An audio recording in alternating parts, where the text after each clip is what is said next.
Sonic the Hedgehog is a franchise that needs no introduction. It is one of the most iconic and influential franchises in video game history. A series of fast-paced, speed-focused platformers with large, overarching narratives full of memorable, beloved characters that has spawned tons of movies, TV shows, fan projects, art, music, cosplay, and most crucially, at least in the context of this video, a wide variety of iconic spin-offs, like Mean Bean Machine, Sonic Spinball, and of course, Sonic Schoolhouse. You can't forget Sonic Schoolhouse. Between its large cast of iconic characters, its seemingly endless list of spin-off titles, and its heavy emphasis on high speeds and fast-paced moment-to-moment gameplay, it should come as no surprise that the Sonic franchise would eventually receive at least one racing game. What should be surprising is that it didn't stop at one. Oh boy. Where do we even start? Sonic R is usually the first one that comes to mind, at least it is for me. In a genre of spin-offs that often sees Sonic stuffed into a car, Sonic R sets itself apart from other racing games by having most of its cast race on foot. You know, the thing that most of these characters are known for? The game was released on the Sega Saturn as the console's first and only, wholly original, fully exclusive Sonic title. 3D Blast is on the Genesis, it doesn't count. Which is kind of the main thing the game is known for. That and having some of the worst controls in the entire genre. And if you're wondering if the complete lack of mainline Sonic titles had anything to do with the Sega Saturn's infamous and well-documented failure, well, it probably didn't help. The game sees Sonic racing alongside some of his closest friends, greatest enemies, and whatever the fuck a Tails doll is, in 3-lap races through small, compact, and tightly designed racetracks inspired by some of early Sonic's most iconic stages. And can I just say, I love the track design in this game. The developers did so much with so little. The course theming is so detailed and creative, the tracks crisscross and double back on themselves in unique and interesting ways, the locations feel ripped directly from actual mainline games, even the least detailed tracks of the bunch feel like real lived-in locations, and each and every one of them could easily be turned into entire levels in a fully fledged mainline 3D title. This is very much a game created to help the Sonic devs get accustomed to 3D development before making the next big mainline title, and you can kind of tell. Both because the level design feels more like a transitional period bridging the gap between the Genesis games and the adventure titles, but also because the movement fucking sucks. Everything in this game is so slippery and unpredictable, and the characters are all kind of difficult to control, especially at higher speeds, which is a death sentence for a racing game. It's pretty obvious that they hadn't quite figured out how to make momentum function in a 3D space, so even the tiniest boost in speed or change in direction can send you flying way off course or getting stuck on a wall, and characters like Tails kind of trivialize the entire game by just flying. Disqualify him! He's cheating! The game definitely has its problems. It doesn't control the best, it doesn't have the most stages or the largest character roster, and there really isn't any notable side content, but it's still a very interesting release with a very strong core idea, creative and memorable track designs, especially for the era, and one of the best soundtracks in the entire franchise with individual songs that have remained insanely popular even as the game itself faded into obscurity.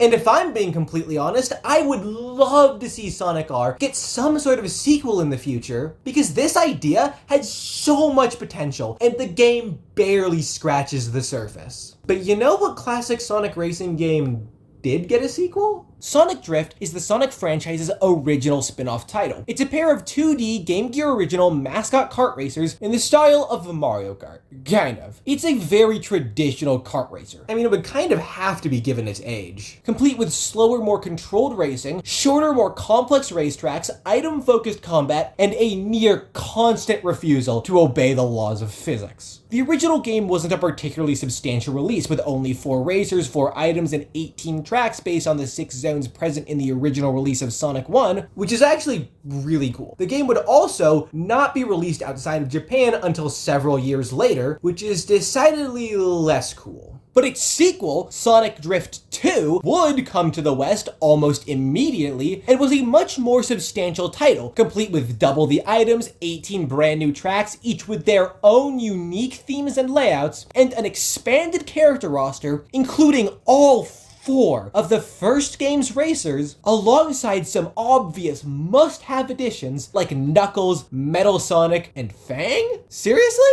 Okay, genuine question.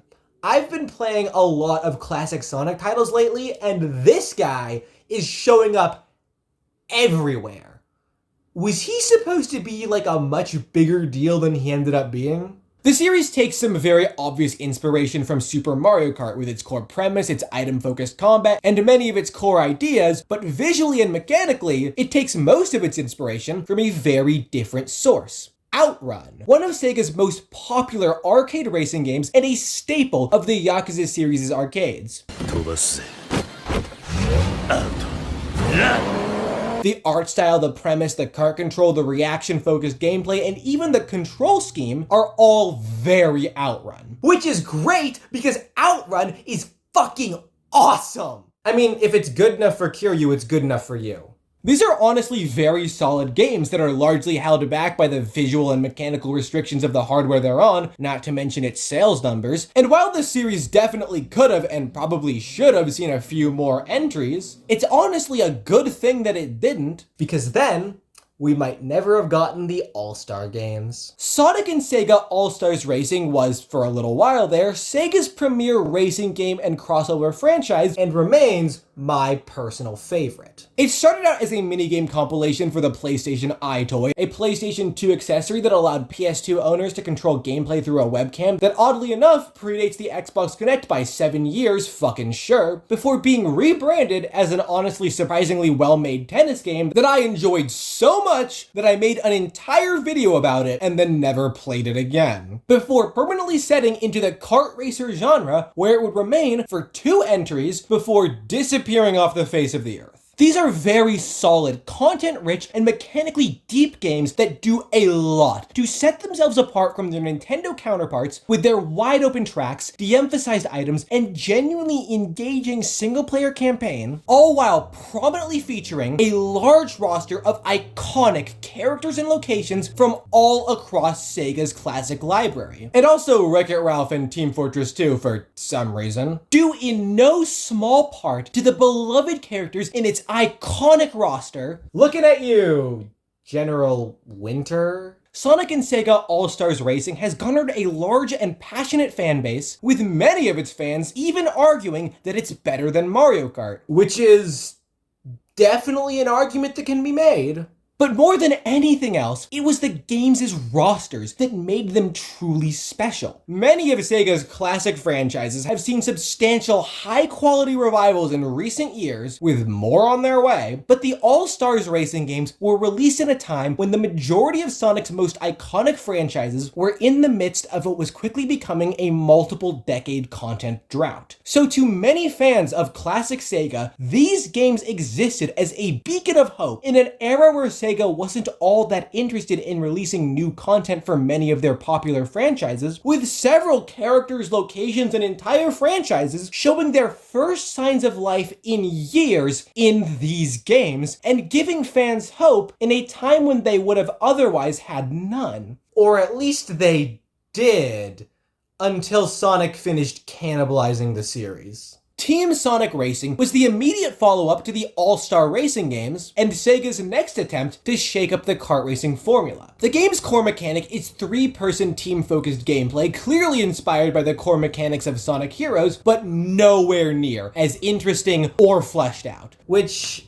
honestly says a lot more about Team Sonic Racing than it does about Sonic Heroes. Racers are split into teams of 3, with each racer specializing in a unique attribute like speed or power, and are encouraged to work together to achieve the highest placements they can, with each character's individual placement being totaled at the end to calculate their team's overall score. You're able to work together by sharing items with your teammates, giving or receiving a small speed boost by racing near one another, or teaming up to do an honestly kind of generic ultimate move. Gun to my head, I cannot tell you any unique details about any of these ultimate abilities. They're fucking identical. It's a very cool, if poorly executed, concept that comes with some of the best stages in any racing game I have ever played, and a very solid, if kind of small, roster, even without any of the crossover characters the last few Sonic racers were known for. But ultimately, neither the teamwork mechanics nor the racing itself are fleshed out in any meaningful capacity, and the game as a whole kind of ends up feeling less like the next big Sonic racing game, and more like a half-baked stopgap entry between All-Stars Racing Transformed and the next big crossover racing title. And that, of course, brings us to the most recent game, Sonic Racing CrossWorlds. A primarily Sonic-focused kart racer that, much like the name implies, prominently features the triumphant return of the large crossover cast that made the All-Stars games so special. The game features a large roster of iconic Sonic characters and also Zaz, alongside a handful of guest characters from what little is left of Sega's active franchises. We've got Joker Persona 5, Itchy Balls, and Hatsune Miku? Damn. Sega's putting her in so many things you'd think they actually own her. And then of course there are the Nickelodeon and Minecraft characters, which is just crazy. They feel so out of place. And they're definitely taking up slots that would have otherwise gone to other Sonic and Sega characters, but it's just so funny that I don't even care. Mechanically, the game probably does the least to differentiate itself from modern Mario Kart, which is frustrating, but it's also not necessarily the worst thing in the world. A good game is a good game, and when the most recent Mario Kart is not that, maybe not being complete and utter unplayable dog shit is the only thing that CrossWorlds really needs to do to stand out. This is a very fun game, and I definitely enjoyed what I played during the open network test, and I love the fact that I can play as Miku, but I think I'm gonna need a little more time with its demo before I can decide whether or not I actually like it enough to drop the full $70. And then beyond that, there's a few Japan-exclusive mobile games like Sonic Racing Kart and Sonic Kart 3DX, a pair of PSP games that probably shouldn't count, a couple of LCD games released with McDonald's Happy Meals, sure, and an Apple Arcade game creatively titled Sonic Racing. And that is all anyone ever needs to say about Apple fucking Arcade. And then, of course, there is one final Sonic racing game. The coolest one, the most iconic one, the fan favorite title that is still having a major influence on the franchise to this day, having successfully saved the best for last. Let's talk about Sonic Riders. Sonic Riders is by far the fan favorite Sonic racing series, thanks in no small part to the fact that it's just sick as fuck. The game sets itself apart from other Sonic racing games with its unique original characters, its futuristic space-age aesthetic, and its vehicle of choice, the ever-reliable hoverboard. And it all comes together to create what might just be the most overtly Sonic game ever. The controls can absolutely be a pain in the ass, especially if you're playing on the Wii or Xbox Kinect. Why you would ever play anything on an Xbox Kinect is beyond me. But once you do get the hang of its controls, the game supposedly feels incredible. I still have yet to get the hang of it. Personally, I've never been the biggest fan of this series, mostly because I only own the one on the Wii, but also because I haven't interacted with it nearly as much as I would like to. But I still have a lot of respect for these games, and I absolutely adore their unique personality and iconic visual aesthetic, and I definitely wouldn't mind giving this series another chance if we got a new game sometime in the near future. But mostly, I just like seeing Sonic fans happy, because they get kind of scary when they aren't, and from what I understand, few things would make them happier than a brand new Sonic Riders. Close enough. And that's it. That is every game that I wanted to talk about today. It's honestly kind of impressive how many of these individual series managed to remain distinct, unique, and fun across so many different series, styles, mechanics, and eras of the franchise. They're all very solid racing games that do a lot more than just serve as an alternative to Mario Kart, and it's always very exciting when a new Sonic racing game gets announced, even if it is starting to get a little hard to keep track of them all. But above all else, I'm just excited to get back to CrossWorlds, because I'm gonna run Hatsune Miku off the fucking road. Okay, bye!